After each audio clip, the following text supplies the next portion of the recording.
Hello and welcome to the video version of my journal. I'm Steffanie Rivers. Welcome, kings and queens, to the conversation. Come on in to the conversation. I am TriCasting. This is a live TriCast on YouTube, Facebook Live, and LinkedIn.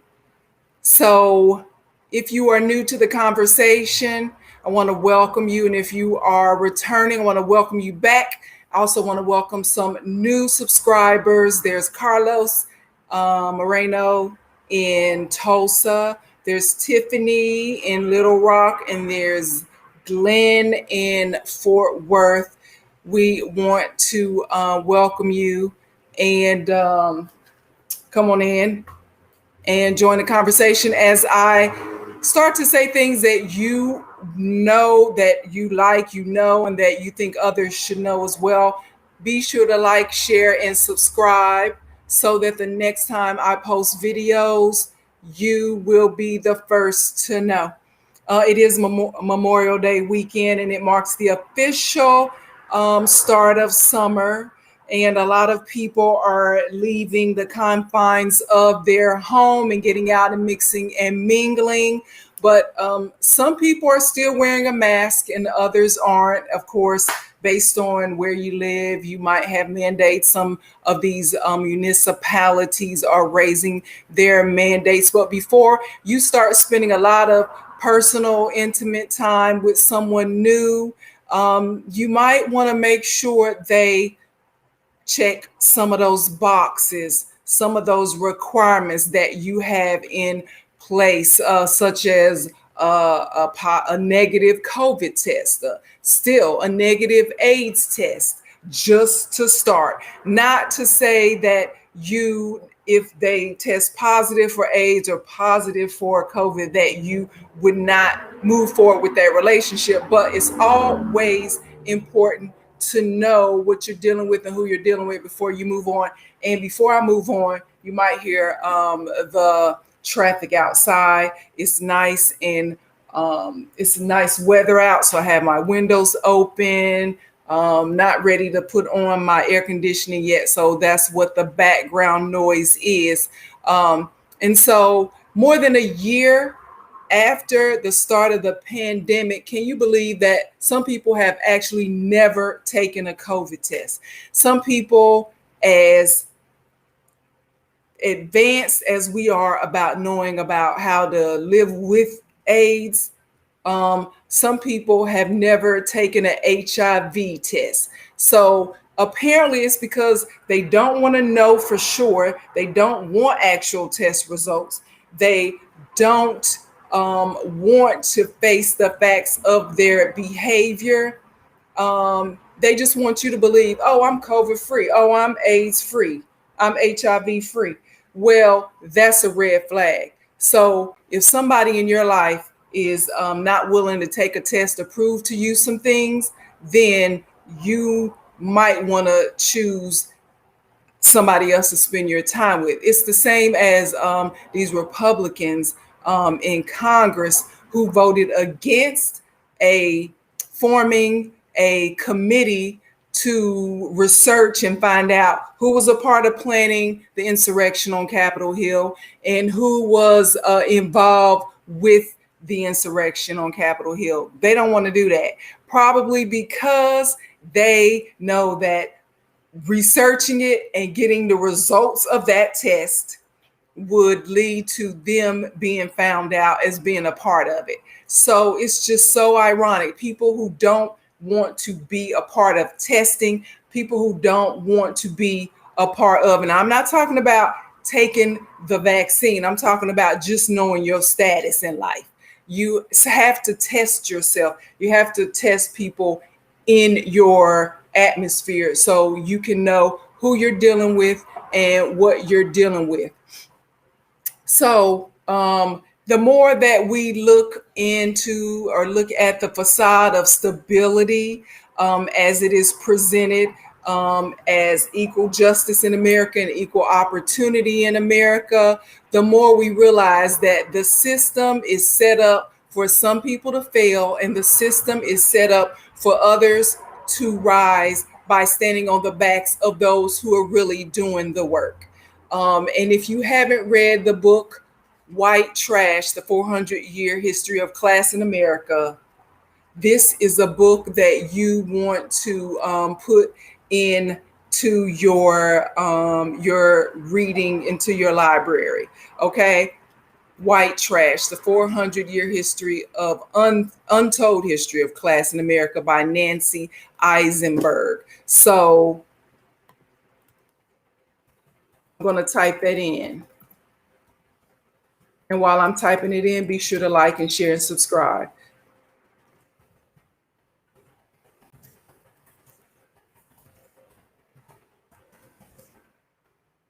I'll just put the history of class in America.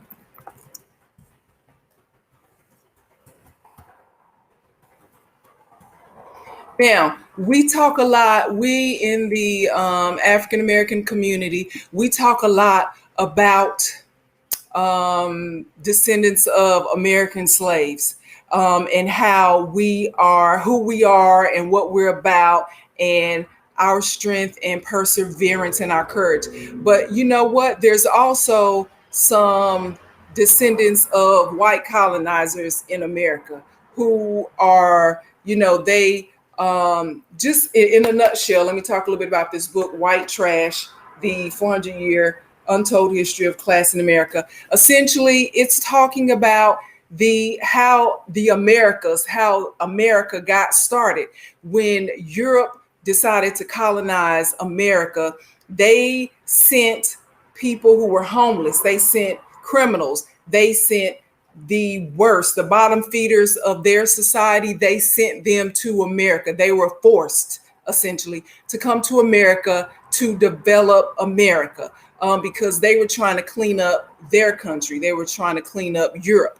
And so they sent the bottom feeders off, to get them off the street, to America. So when those people got here, they realized, I don't know how to develop anything. They realized they didn't know how to build anything. They realized we don't know how to cultivate the land. So they opted to steal from Native Americans. So we know that already, but essentially, just so you know that this book is something that you want to read, it says the author, Nancy Isenberg, she destroys assumptions about America's supposedly class-free society. They would have you think and have you believe there is no class war in society, but she, white lady, Nancy Isenberg, says she uncovers instead the crucial legacy of the ever-present poor white trash, and the deeply entrenched class system. So she's calling some people poor white trash. Those are the people who essentially started America and stole from Native Americans. And even when they stole the land, they realized, you know what? I don't know how to work it and cultivate the land. I'm too lazy to figure it out. And then that was essentially the beginning of the transatlantic slave trade. And so where these colonizers came and conquered people who were already here, stole their land, they realized that, okay, we need an underclass. We need somebody who we can boss around. So again, the transatlantic slave trade started, and that is, it's called, I know you've heard the phrase, shit rolls downhill. They needed somebody to roll the shit downhill on. And so not only the work, they wanted to pass it on, not only the labor and the development of the country, because we know our ancestors did the bulk of that, but didn't get the compensation or the recognition for it.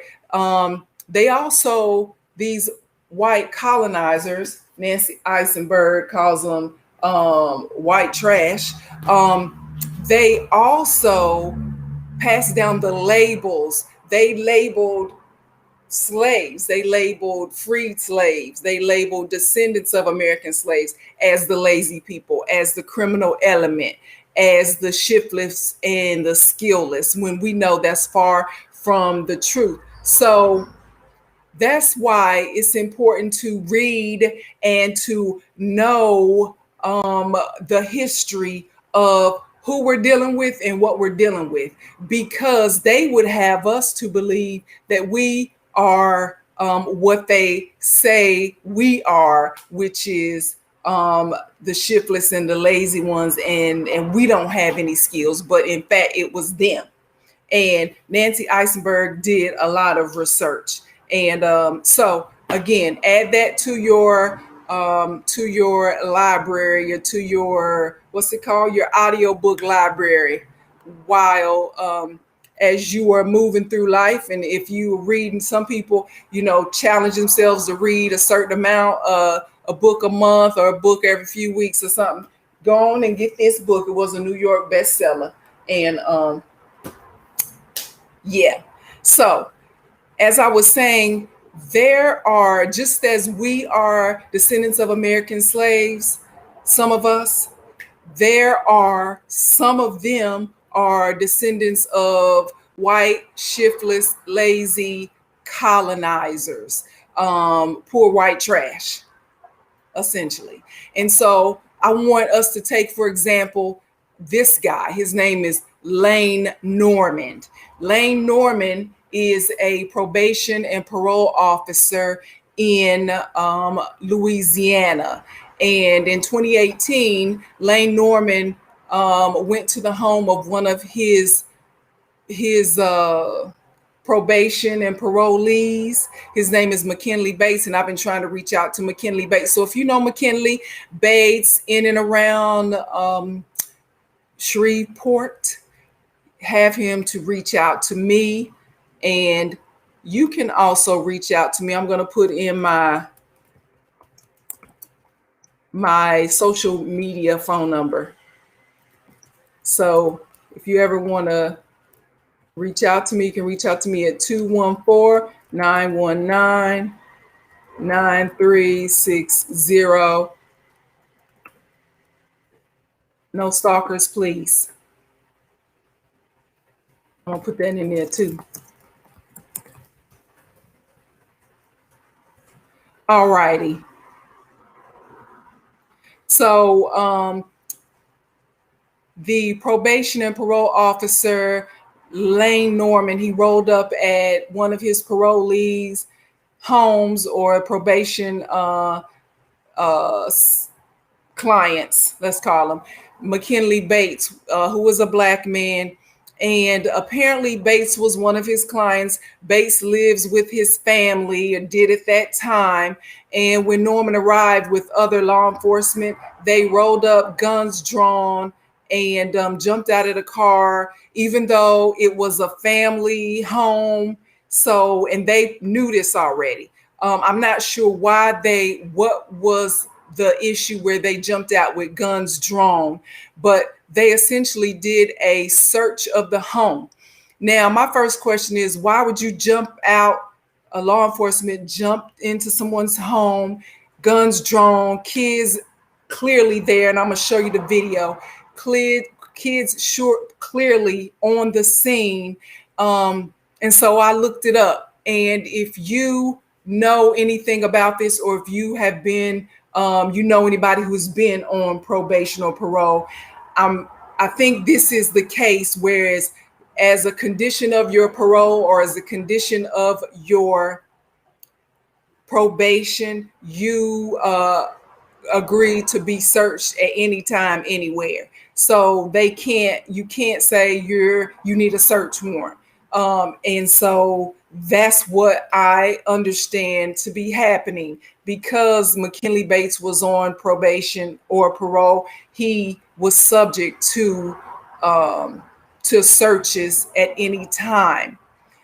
So I'm not sure exactly why they felt like now is the time for us to search you, especially with kids on the scene coming with guns drawn, but that's what happened. And before I show you this, I have to read this. Section 107 of the Copyright Act says that we can show you video, fair use of video that might be copyrighted for the purpose of criticism and commenting and education and research. So we're going to be commenting and criticizing and teaching today. So here is the video that I want to show you.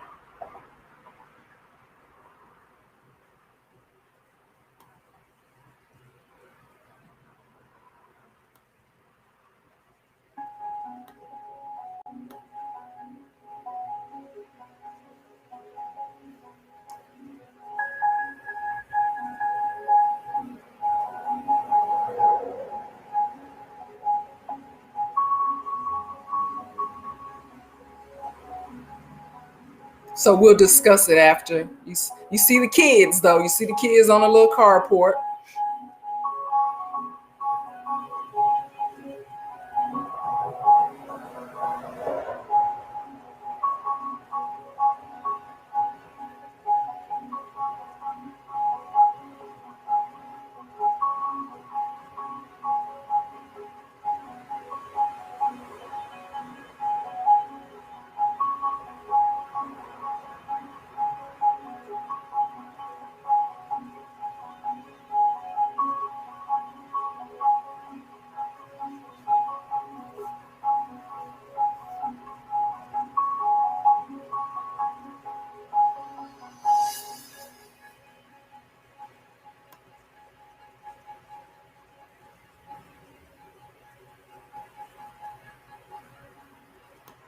Okay, I'm going to stop that right there.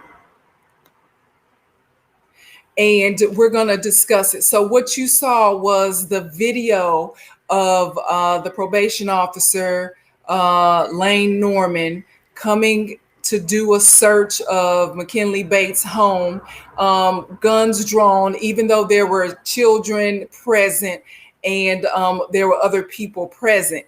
And during the search, Lane Norman didn't know that the family had security video, security cams. So that security camera caught Lane Norman, the probation officer of the person's home he was coming to search, caught him planting drugs.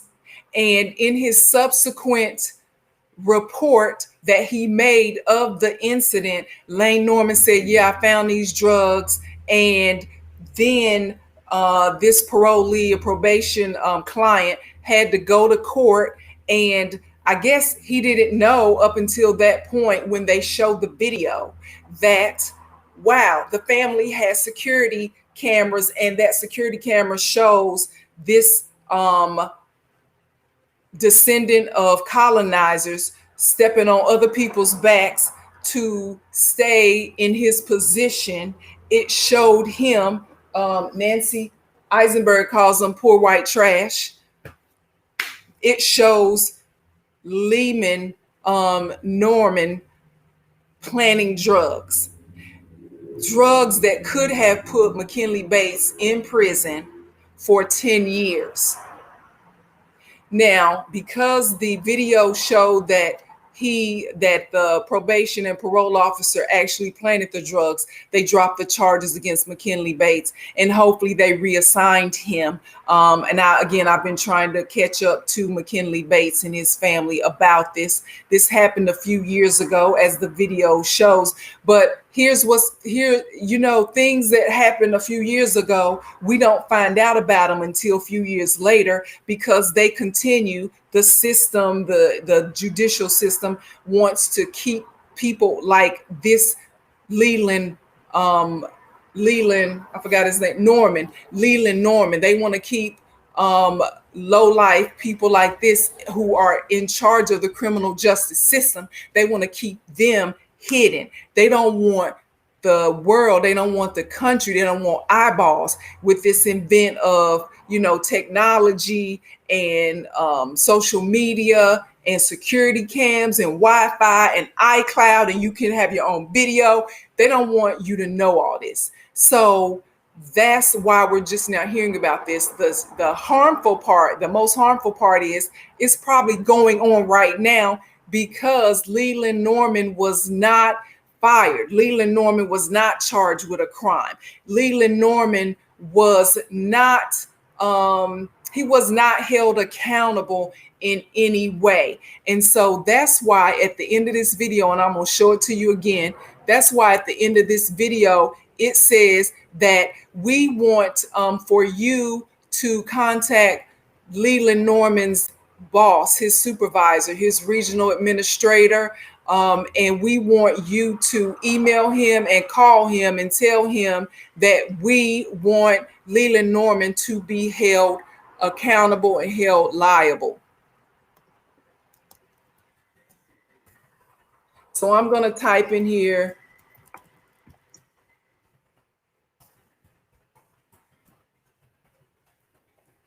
And while I'm typing this, you can go ahead and like, share, and subscribe. So the next time I post videos, you'll be the first to know. And also, you could follow me on Twitter and follow me on Instagram at TCBSteff. I'll put that in too. So we want to hold crooked ass probation officer Leland Norman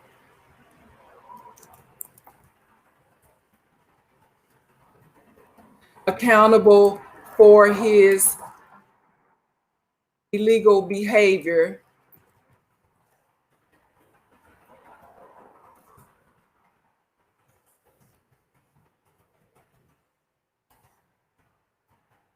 and I'm putting the phone number in. We want you to call his supervisor at 318-767-6286.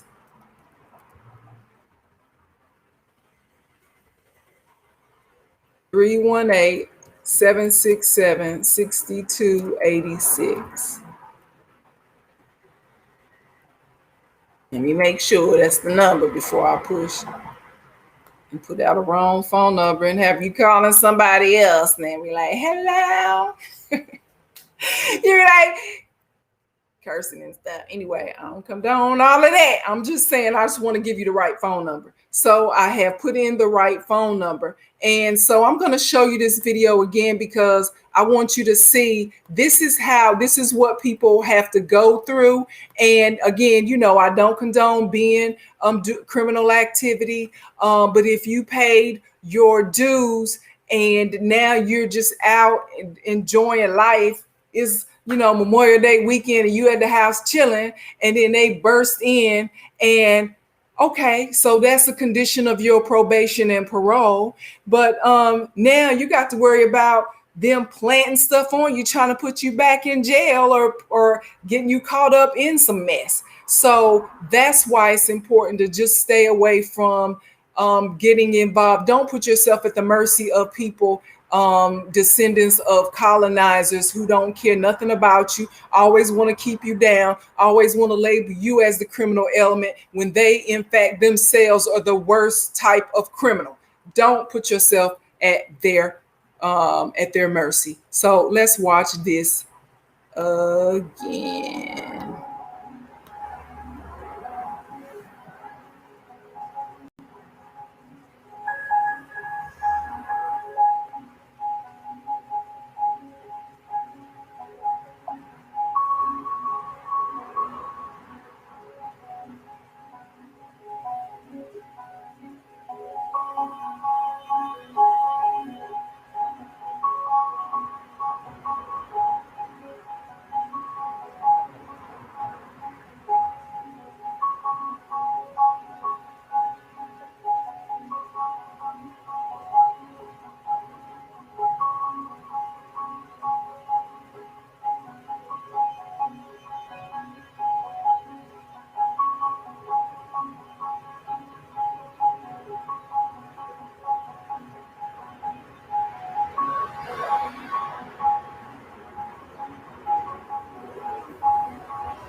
Now, I put the number in the chat, but here is the last slide. So go ahead and write down Cole Gallup. That is his supervisor's name. And that video was put together, as you saw, by the local chapter of the NAACP. Let me see. Does it say? No, it doesn't say what city. I was going to find out what city. So at any rate, it's just so many questions that I have. But the number one question I have is, right when they were when they dismissed the charges against McKinley Bates, they should have been charging Leland with something and took his ass away in handcuffs, but that doesn't happen. So you have to keep at it. You have to keep fighting and holding people accountable. And that's why we want you to call Leland Norman's supervisor. His name is Cole Gallup. He is the regional supervisor for the probation and parole department. And his number, I put it in the chat, but I'm going to say it for you. It's 318-767-6286. Or you can email him. And that was also, you can rewind this video. You can see his email address. It's cole.gallup@la.gov. LA for Louisiana, to let them know you want Lane Norman to be fired and charged with a crime. It's not enough to just fire these people because they go next door to the next county, to the next state over, and they get the same job doing the same terrible stuff to even to people who are even things more egregious. So we don't want you to just fire folk and let them walk, change their name on social media and go up the street and get another job. We want them to be held accountable for the damage that they are doing. And so here's my call to action for you that I want you to do. If you don't already, it's one thing to have a cell phone and a smartphone and with a camera, and you can catch things when they're happening to other people. But in the spur of the moment, if you just never know what's going to happen, you need to have security at your place where you lay your head. Okay, security cameras. You need to have it so that there's different ones. I'm not going to, recommend any type specifically, but just do your own research and hook up the video, and so have the video going to the cloud. So if anything happens, you don't have to be a criminal. You don't have to be associated with criminals. They busting in at the wrong house. They doing damage to people. You might be living in your one bedroom or living in your apartment or living in your townhouse, and next door, they're supposed to be going there, because you don't know what's going on next door. All you know is what's going on in your four walls and your roof and your floor. And they bust in the wrong house. Really? It has happened. So it's not that you're doing anything wrong, but here's what will happen, because we know it happens every time. They will claim, he or she went for a gun, or we thought it was a gun, or he or she, they ran, or they try to run over us, but they have the video, but they won't show you the video because they too busy trying to dice it and splice it and put it together before they show it to you. Meanwhile, you don't know what else to do. Have your own video, have your own resources. So even though they won't show you their video, you got your own video. You don't put it out there and let everybody see it. So before they go home and come up with their own story. If you haven't already, be sure to like, share, and subscribe. So the next time I post new videos, you'll be the first to know. So your call to action, what I want you to do is get your video security system together. I was going to say that you should get the video, because I had a point, but forgot what my point was. It might come back to me, but I probably have already said it. But essentially, they try to frame a narrative that says one way or another that it was justified for them to do whatever they want to do. But you don't want for them to have time to do that. I know what I was going to say. I was going to say that it is a rule that what I've learned just by doing some reading and researching on my own, that police unions, when a police officer is involved in a questionable incident or the death of a person and it's questionable, people in the community are questioning it, they tell the police officer, a law enforcement officer, to go home. Don't make a statement right away. Go home, sleep on it, think about it, look at the video of all the different sources, look at all the different angles, and then you come out with your version of what you say happened. Meanwhile, if it's one of us, if it's just a person that they just somebody on the street, just me and you, not affiliated with law enforcement, they want us, something's going on. Oh, okay, I'm sorry. They want us to make a statement right away. Tell us what happened. Well, we need you to tell us what happened right away. And then you end up getting tripped up, caught up in some BS because you spoke too soon. You didn't let your attorney know. You don't have an attorney. Y'all need to have an attorney, even if it's prepaid legal. Okay. Get yourself some legal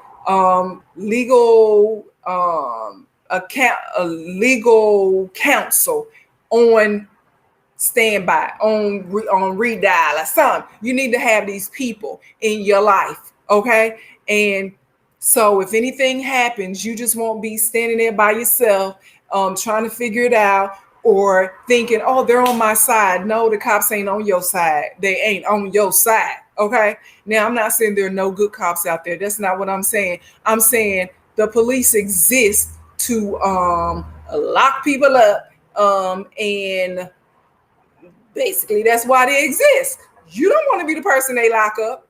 Don't let your words be the reason why you the person they lock up. Okay, so you need to have some things on your side in your Rolodex, in your electronic Rolodex. You need to have it, and quit trusting everybody, because at this point in your life, if you are watching this video still and you have liked, shared, and subscribed, and you've watched other people go down for stuff that and go to prison for 20, 30, 15, 20 years, and then they come back around and say they were not guilty, but because they said this, that, and the third, because they didn't do this, that, and the third, that's why they were susceptible. I'm not saying it was right. I'm saying don't make yourself susceptible to the pitfalls that people put in front of you.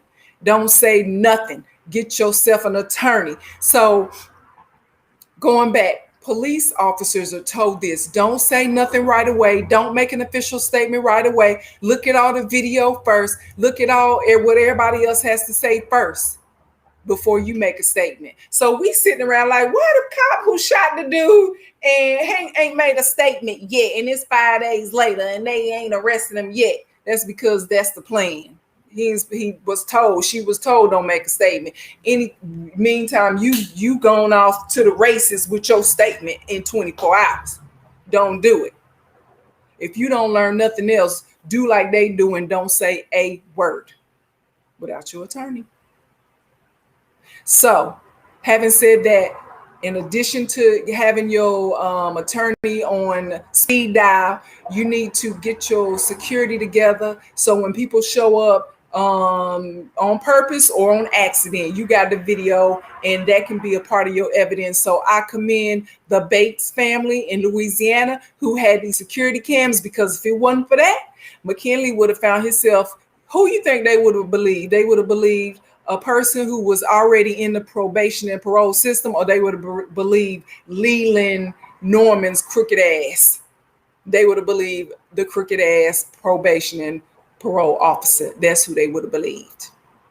Not to mention, and I'm mentioning that he's still walking the streets, probably still doing the same stuff to other people. So we want you to not be one of those susceptible to these people who are what Nancy Isenberg calls poor white trash, who step on the backs of other folks so they can stay in positions and make money off of calling other people the criminal element, off of calling other people shiftless and lazy when they the laziest, the most shiftless, the most criminal people out there.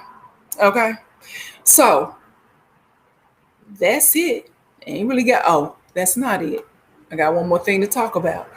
This weekend marks the 100th anniversary of the 1921 Tulsa Race Massacre. And that was another indication, it's always a lie told that gets them thinking they have the authority and to just run rampant and go kill, steal, and destroy somebody else's stuff and somebody else's lives. And that's what happened in Tulsa. Somebody lied about a white woman being assaulted, and next thing you know, they done went up in the Greenwood Black community where the descendants of American slaves had set up their community, the Greenwood community, and started burning, killing people. Over 300 Black men and women and children were killed that day, the 31st of May, 1921. And this weekend marks the anniversary of that. They're celebrating it, not celebrating it, they're commemorating it and acknowledging the lives lost, and doing great things though in Greenwood, the Greenwood neighborhood of Tulsa. They are rebuilding it. The only building left standing after the race massacre was the church. And it's ironic that people will acknowledge that they believe God, that they believe in God by keeping the church standing, but you're going to kill and massacre and demolish the lives of 300 people off of a lie. The dichotomy in how people operate lets you know you can't always believe and rely on church folk.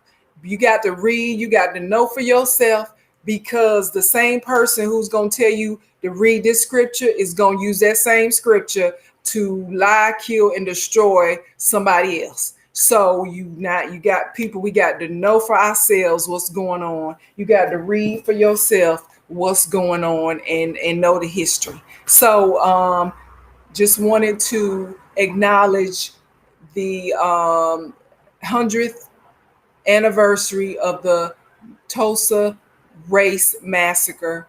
And if you don't know anything about it, please just go to, I think it's Tulsa2021.org. Let me try to type that in right fast.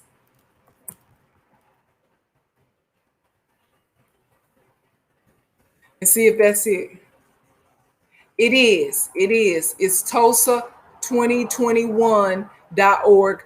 That is the website, the URL. So go there and find out more about this weekend. And they're also doing Juneteenth, during the Saturday, June 19th, 2021. They're also extending the commemoration of that event all through June until the 19th. So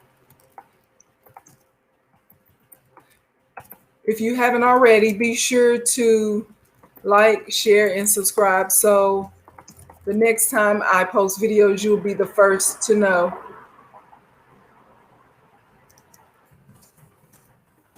And to find out more about the things that I care about,